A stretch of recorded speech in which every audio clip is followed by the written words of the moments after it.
comment s'est passée votre semaine. Qu'est-ce que vous avez fait de beau pendant toute cette semaine, qui est vraiment la première semaine de l'été. Donc, vraiment notre première semaine estivale, avec toute l'énergie de l'été. Les cigales sont arrivées. Voilà, comment allez-vous? Mettez-moi un petit coucou, d'accord, dans le chat, si vous êtes connecté, si vous me voyez bien et si vous m'entendez bien. Voilà, aujourd'hui je voudrais vous parler d'une question qui m'a été posée cette semaine en lien avec la réussite et le succès. Bonjour Anne-Céline. Donc voilà, je vais prendre quelques petits instants pour vous partager cette réflexion. Et je vous invite à votre tour de prendre un instant et d'y penser pendant ce week-end et de voir le sens, la résonance de ce que cela vous apporte. Qu'est-ce que pour vous la réussite et qu'est-ce que pour vous le succès? Alors déjà, définissons ce qu'est la réussite et ce qu'est le succès. En tout cas, tels qu'ils sont considérés dans notre société. Ensuite, je vous donnerai mon point de vue. Encore une fois, il n'engage que moi et je vous invite à réfléchir de votre côté à ce que cela implique pour vous.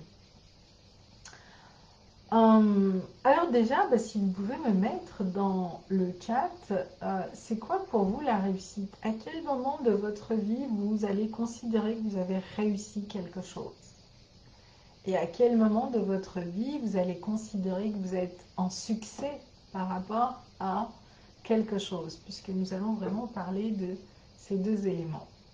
Alors pourquoi aussi je vous parle de ces deux éléments? Eh bien parce que j'ai vu une vidéo donc de personnes à succès justement qui partageaient cette vision qu'ils avaient de la réussite et du succès.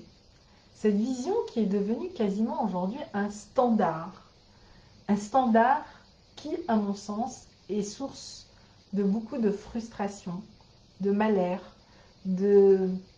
d'inquiétude, d'angoisse pour énormément de gens parce qu'ils vont s'identifier donc à ces standards, ils vont s'identifier à ces guidelines, comme on dit, ils vont s'identifier à des images, d'accord, et leur esprit va s'imprégner de cela.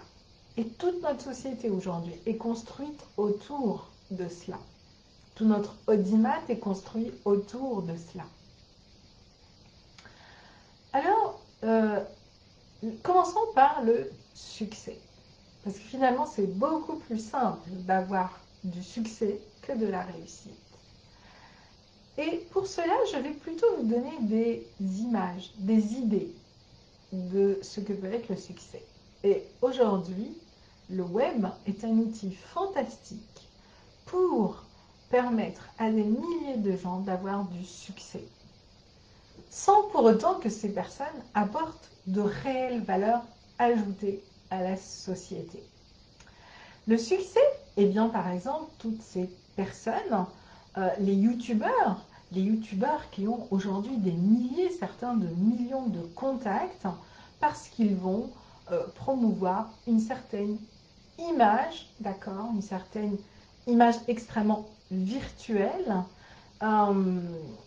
et des millions de gens vont les suivre et on va les payer parce que des milliers ou des centaines de personnes vont les suivre. Et donc ces personnes sont considérées comme des personnes à succès. Et si nous revenions, est-ce que ces personnes ont réalisé quelque chose? Est-ce que ces personnes apportent de la valeur ajoutée, etc. Eh bien non. Dans le même ordre, dans la catégorie des coachs, les coachs à succès sont par exemple les coachs qui font de la motivation. Tous les coachs qui réunissent des milliers de gens, il me semble très difficile quand on a 500, 600, 1000, 3000 et beaucoup plus pour certaines personnes dans une salle, de vraiment travailler en profondeur et de transformer des processus. En revanche, ces situations vont créer de l'émulation, de la rencontre, une certaine forme de, voilà, je déploie mon énergie, je suis dans la conviction que je suis sur le bon chemin, et ça, donc de la motivation. Ces personnes vont aussi rencontrer du succès parce qu'ils vont être reconnus pour avoir, encore une fois, réuni des centaines ou des milliers de personnes et ils vont être présentés comme des personnes à succès. Et en général, donc, ces personnes vont se baser sur tous les stéréotypes et les clichés de la société, donc la maison avec la piscine, le corps parfait, la vie parfaite, enfin, voilà, cette image de la perfection. Waouh, elle est terrible cette image de la perfection. Pour moi, elle est tout sauf pas écologique. Parce que la nature, elle n'est pas parfaite. Elle est harmonieuse, elle est équilibrée. Dans la vie, on a des hauts et des bas. Et je crois qu'aujourd'hui, la sagesse, c'est d'accepter les hauts et d'accepter les bas.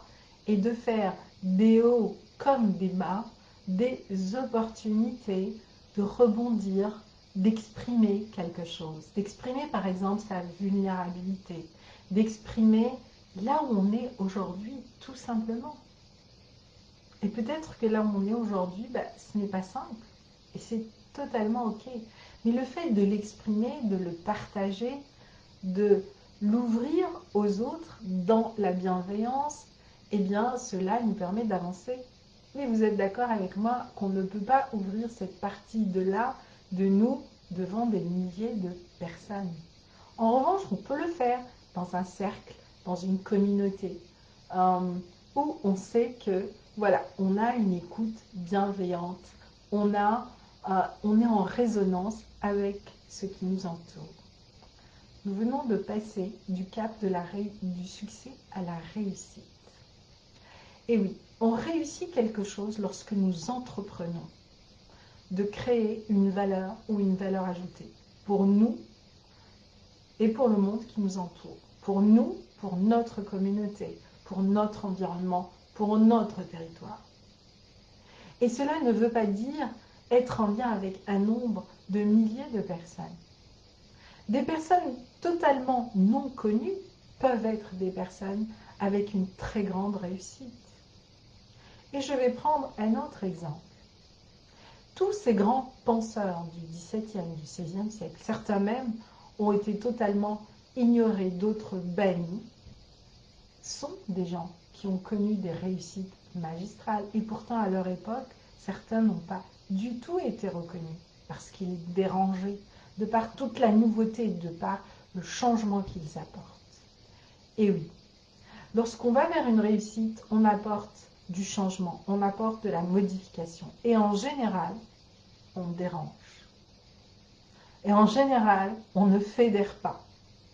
Parce qu'on va aller chercher notre société là où ça fait mal. Et on n'a pas envie d'aller là où ça fait mal. Et je vais prendre un tout autre exemple. Peut-être qu'une personne qui, d'apparence, nous semble totalement insignifiante, va travailler tout simplement sa terre, son jardin, en conscience, avec amour, avec gratitude. Et tous les jours va avoir une relation très simple à son quotidien. Elle a réussi quelque chose. Elle a réussi un alignement, elle a réussi un ancrage, elle a réussi une reconnaissance à ses propres valeurs, en lien avec les valeurs de ce qui l'entoure. Donc, vous voyez, autour de ces deux notions de réussite et de succès, aujourd'hui, là encore, il y a, je trouve en tout cas, une espèce de fausse mesure dans notre société qui fait que nous sommes toujours à la course de quelque chose, donc à la course des objectifs. Et vous savez quoi? Lorsque vous êtes à la course des objectifs, eh bien vous êtes un insatisfait. Parce qu'à chaque fois que vous allez atteindre un objectif, eh bien, vous allez avoir envie du suivant, puis du suivant, puis du suivant. Vous êtes à la course à la réussite. Et c'est une course sans fin. Et c'est vraiment ce que nous avons mis en place dans notre société. Résultat des courses, on a créé la société du plus, plus, plus, plus. Pour moi, la réussite, c'est la culture du mieux. C'est less is more. Le moins, c'est le mieux.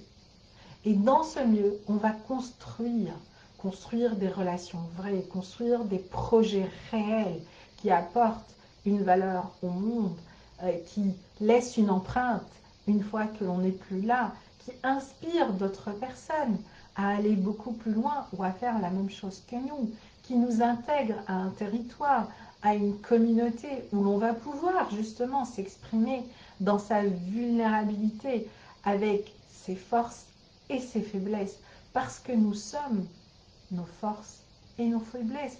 Nous sommes à la fois nos échecs et nos réussites, et ce n'est que parce que l'on vit des échecs que l'on peut dire que l'on a réussi un certain chemin, parce que nous l'avons réalisé, parce que nous en avons fait l'apprentissage. Donc, ce week-end, je vous appelle vraiment, je vous invite vraiment à réfléchir. Qu'est-ce qui est pour vous de l'ordre de la réussite? Qu'est-ce qui est pour vous de l'ordre, justement, du succès? J'ai eu plein de succès dans ma vie. Tous mes succès ont été éphémères. Et en général, une fois que j'en avais atteint un, eh bien, j'avais besoin d'aller vers le suivant. En revanche, je n'ai eu qu'une seule vraie grande réussite. Et c'est celle pour moi d'avoir entrepris le métier de mes rêves et de pouvoir aujourd'hui le partager. Et cette réussite, je ne la mesure pas, ni avec le nombre des personnes qui rejoignent mes programmes, ni avec la quantité de moyens qui sont développés, mais je la mesure dans la qualité de la relation que je vais avoir, dans la satisfaction que moi je vais aussi en tirer à la fin de ma journée, dans le plaisir que je vais avoir à transmettre, à créer ces programmes, et dans ma propre évolution grâce à ce que je propose aux autres. Et c'est cela qui fait que le soir, quelle que soit la qualité de la journée, je dors bien parce que cette journée m'a apporté des vraies réponses dans mon propre chemin. C'est ça la réussite. Votre réussite dépend de vous, essentiellement de vous.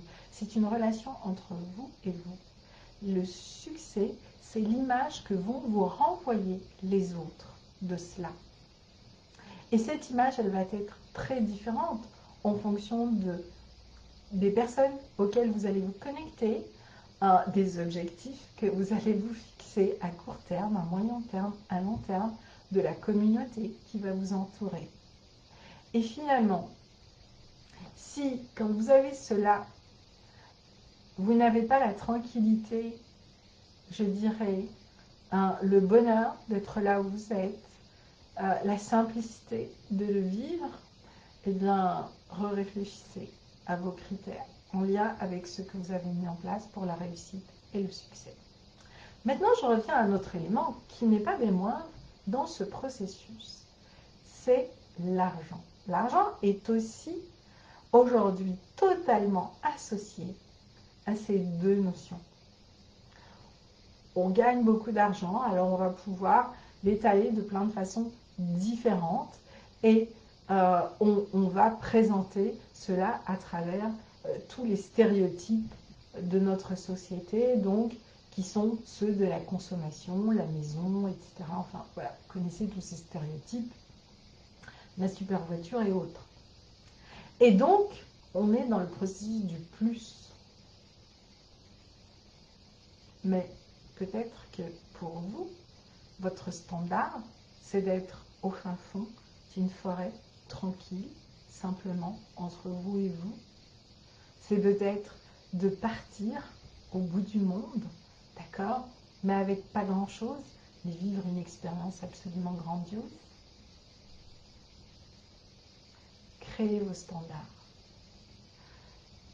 Mon message aujourd'hui, c'est arrêter de vous mettre dans toutes ces références qui ne sont ni écologiques, ni éco-responsables, ni vivantes, ni organiques. C'est dans cette course effrénée à cette notion de la réussite et du succès que les gens se retrouvent en burn-out, que les gens se retrouvent en frustration. Et je vais vous donner un chiffre très parlant. Savez-vous que, et je l'ai entendu d'un très grand coach qui justement fait de la motivation, et c'est bien parce qu'il commence toujours ses coachings, puisque j'ai eu la chance d'en faire un, en disant « Vous êtes aujourd'hui des milliers dans cette salle. Vous savez qu'à la fin de mon séminaire, seuls 2%, voire 1%, implémenteront peut-être ce que je vais dire. Tous les autres vont passer un super week-end qui va leur faire du bien et leur permettre pendant un certain temps de se dire « Moi aussi, je peux y arriver. » C'est encore une fois l'histoire des 80-20. Et oui, parce que dans ce type de processus, vous allez essentiellement mettre votre focus sur le comment, c'est-à-dire sur les 20% de ce qui va donner du sens à votre vie. Et dans le comment, vous allez vous noyer dans la panoplie des outils qui existent et qui ne vous apporteront jamais la solution de la tranquillité. Elles vous apporteront la solution du moment. Bien sûr, nous en avons besoin de la solution du moment. Je ne dis pas qu'il ne faut pas la regarder. Mais qu'est-ce que vous avez envie d'avoir comme résultat? Est-ce que vous avez envie d'être constamment dans la course aux objectifs? Ou est-ce qu'aujourd'hui, vous avez envie de construire de manière viable et de manière durable, donc de manière résiliente, une vie et une entreprise qui vous ressemble, c'est-à-dire qui vous permet, quelle que soit la situation où vous êtes, de vous régénérer en confiance et en sérénité. Et alors, à ce moment-là, je vous invite à mettre votre focus sur votre pourquoi, sur les 80% de votre plein potentiel. Si vous réglez ces 80% de plein potentiel, eh bien, je vous garantis que ce n'est pas 2% de résultats que vous aurez, mais l'inverse, c'est-à-dire 80% de résultats. Et les deux autres pourcents, eh bien, vont vous permettre tout simplement de régler les 80% parce que vous allez trouver ou créer l'outil qui vous correspond. C'est du sur-mesure. Et cet outil, c'est le vôtre. Il sera différent des milliers d'outils qui existent parce qu'il va vraiment transmettre votre singularité. Et vous allez voir que pour toucher cette singularité, quelquefois, il faut traverser des couches et des couches et des couches de croyances, de certitudes, de peurs, de questionnements, de remise en question pour pouvoir commencer à toucher ce processus organique, effleurer ce processus organique qui est à l'intérieur de nous. Et les personnes qui travaillent avec moi, eh bien, le voient. Ils commencent à le toucher au bout de 3 mois d'exercice régulier, continu. Parce que ce n'est pas simple d'aller dans cette intériorité qui va nous permettre, quelque part, d'être présent au monde et de pouvoir aussi s'en extraire pour garder son authenticité, ses racines, son alignement avec ses valeurs. Et du coup, à partir de là, on commence à créer en effet de la valeur ajoutée basée sur ce principe de singularité, d'unicité. Et quand on est dans cette posture, eh bien, on a envie de se connecter à une communauté qui partage comme nous parce qu'on apprend à se relayer, c'est-à-dire qu'on apprend à travailler aussi ensemble. Donc, on devient une force économique. Et c'est ensemble qu'on va atteindre des réussites parce que du coup, on va agir pour une cause, agir pour quelque chose qui nous tient à cœur, agir pour valoriser nos métiers et agir pour accompagner les autres dans cet même état de conscience. Donc vous voyez, les chemins ne sont pas du tout les mêmes en fonction de l'angle dans lequel vous le voyez. Mais si en tout cas, vous avez envie d'analyser ces 2 points essentiels par rapport à une vision organique, écologique et environnementale, eh bien je vous invite à vraiment vous poser cette question. Parce que dans le premier principe, toutes les formes de réussite s'effondrent. Et oui, parce que ce sont des systèmes. Toutes les formes d'apprentissage, d'accord, où là, on va vraiment construire, c'est-à-dire que dans ce domaine-là, la réussite, c'est le chemin, c'est l'apprentissage, c'est l'expérience. Eh bien, cette démarche-là vous régénère. Et finalement, encore une fois, que préférez-vous? Quelle est la partie de vous que vous allez nourrir? Quels sont les choix que vous allez faire? Quel est le loup que vous allez entendre et nourrir? C'est toujours l'histoire du loup blanc et du loup noir. Voilà. Pour ma part, j'ai vraiment pris mon parti de toute cette démarche. Et le jour où j'ai compris que ce n'était pas ça le plus important, c'est aussi ce qui m'a permis en 2012 d'arrêter mon métier alors que j'étais vraiment au sommet, on va dire, de mon art, parce que j'ai réalisé que ce que je voulais apporter au monde, ce que je voulais m'apporter, était complètement différent. Ce qui était important pour moi, c'était vraiment de faire ce petit travail de colibri, mais de le faire tous les jours, à chaque instant. Et finalement, c'est un véritable chemin de conscience de qui on est avec les autres et avec le vivant.